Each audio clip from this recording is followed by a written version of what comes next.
Hey guys, how you doing? It's Kevtech here bringing another video on information technology. I hope you're having a good day. Happy Sunday. And today I want to make a quick video on my experience working for an MSP startup. And I was actually in charge of the MSP startup. Obviously, we need to make sure we know what to do. Rate, comment, subscribe, give me a thumbs up. Really appreciate it. So today I want to talk about my experience working at an MSP company. And you're going to be very shocked actually as of what I'm about to tell you because I worked at a company where they had absolutely nothing. They had zero tech stack, zero technology. They literally hand me the keys to the kingdom and they're like, here, Kev, you can put whatever you want and do whatever you want. We have obviously you have a budget, but we want you to make it as low budget friendly as possible. So I'm going to share my screen and show you what I did and what technologies that I use. Right. So I'm going to share my screen real quick. And just for before I get straight into the whole video, I cannot publicly say which company this is, but I can definitely show you what we did in that company. So the first thing, the first thing any company needs, right? And let me stop sharing and I'll share back again. The first thing any company needs is a good ticketing system. So I was like conflicted between ServiceNow, um, Salesforce. There's like so many ticketing systems you could use, and I wanted to make a ticketing system where I could just track everything, and I don't have to like hit myself and bang myself in the head, if that makes sense. So what I did was when I worked at this company, number one, I was looking at ticketing systems, right? Because you need to have a ticketing system. So I was like, which one am I going to use? Am I going to go with ServiceNow? Am I going to go with Salesforce? There's also Spiceworks. Like, what am I going to go with? So literally the first one that I did was I went with Jira because Jira is free. So I talked to the person that is the CEO of that company, and I'm like, I want to do Jira. And they're like, why did you pick Jira over the other ones? And I'm like, and it's actually right here. And I said I want to do Jira because I want to track my tickets, and I want to make a KB article on all the stuff the company uses, right? And that includes tutorials and documentation that I could actually give out if we get audited or anything. God forbid we get audited, right? So um I wanted to track my tickets. And I'm actually gonna make this a little bit bigger. It's like super small. You already can't see my screen. So that was number one. And I'll stop sharing, I'll share again. So number one was the ticketing system. We have no ticketing system. I'm like, oh, we gotta get something there because otherwise they can't do anything. And they're like, okay, so how do you like want to manage the accounts? Because they don't have Active Directory, but we have Intro ID, but they don't want to use Intro ID. So I'm like, all right, so we're gonna go with Office 365. So I'm gonna share my screen again. So what I did was I created Office 365 accounts, the admin portal, and we had Office 365 admin, and I added licenses because I want to handle the assets, right? So now let's talk about assets. So what about assets, Kevin? Like, well, what do we? And I'll stop sharing again and sharing again. So what are we doing with the assets? Because the assets are very important. How do you keep everything together? So like I had PDQ was an option, Ninja One was an option. But I wanted something free because they're a small company. I don't want them paying a lot of money because it's a small company. So I ended up going the low budget way, which was I use Action One. This was where I met. This is where I met Action One because I knew nothing about Action One, and Action One is free for 200 assets. So if you go to Action One, free, um, is actually free, right?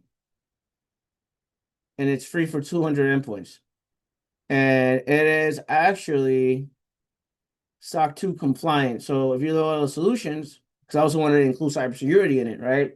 So you go to solutions that have SOC 2 compliance. So it's SOC 2 compliant, HIPAA compliant, PCI compliant, and patch compliant. So you could do patches and you could do like CVEs and updates and upgrades, et cetera, et cetera. And you could actually push out your own MSI files if that's what you want to do. You have the option to do that. But since we're talking about patch management, I'll stop sharing again. Talk about patch management, talking about assets, talking about solutions, right? So I was like, okay, so I want to include Intune on top of it. So like I stacked Intune on top of Action One. So like if a computer joins, if the computer joins our domain or our account, it automatically is going to have Action One installed automatically. So I literally configure and set up Intune in a way where basically, um, if you're using Intune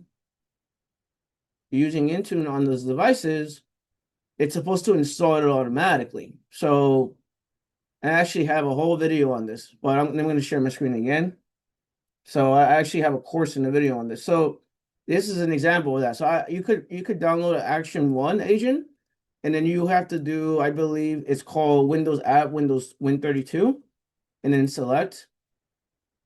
And then it's like, I'll select the package, and I went to the browse, and I went to downloads, and I may not have that file. Let me just double check. I think it has to be, no, it's not, it's the wrong one. Let me go back. Sorry. So I'm gonna go back to that.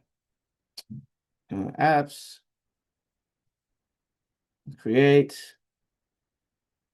Line of business app is the right one. Yeah, here we go. It has all the MSIs and everything. So I did that one, and I wanted that machine to just install Action One automatically without killing myself, right? So this is right here. And hit OK, and then you just push it out, and then you assign it to your devices, and that's it. So that was Action One, and I use Intune after that. And obviously this is patch management as well. So I'm patching devices. So it has all the bells and whistles, right?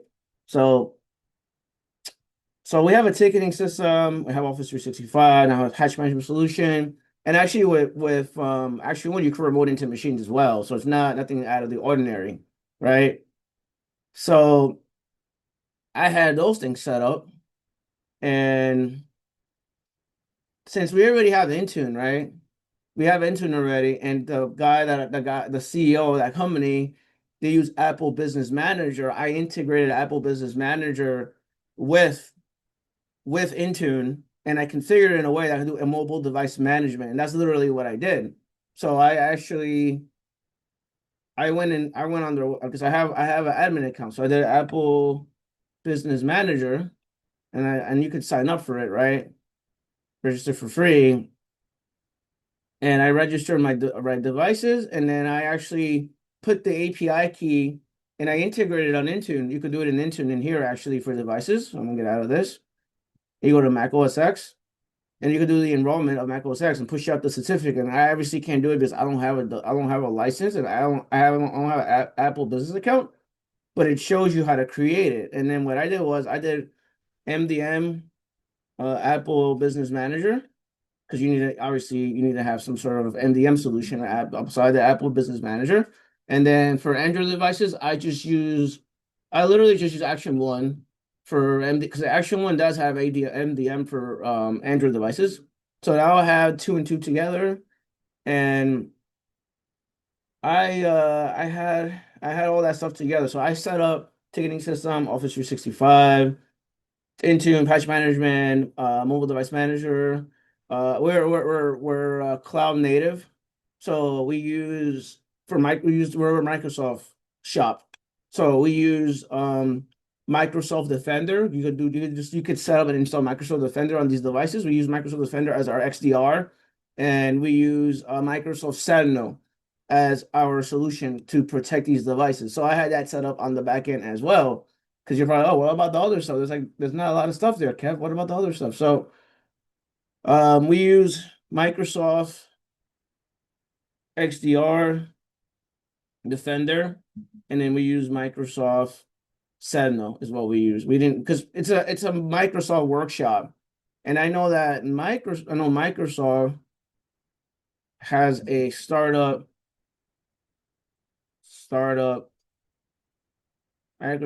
Microsoft for startup companies. Yeah, so they do have 150 credits if you're a Microsoft startup. So I did bring this up during my conversation with with the CEO of the company.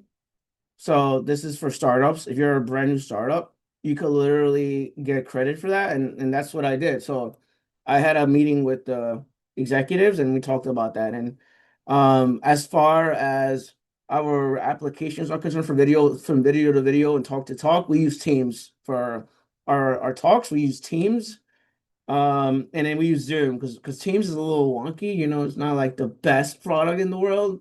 So we combined it with Zoom. So everyone in the company use Zoom to do their talks, to do their webinars, to do whatever from business to business and stuff like that. We use Zoom. So that was like 75% of the battle because obviously you have to make sure they have everything set up correctly. And then I had to set up um like actual hard tokens. So we use YubiKeys for that. So I had YubiKeys set up for everyone. When they log in, they have to use their finger and log in, etc. I had to set all that up on the back end.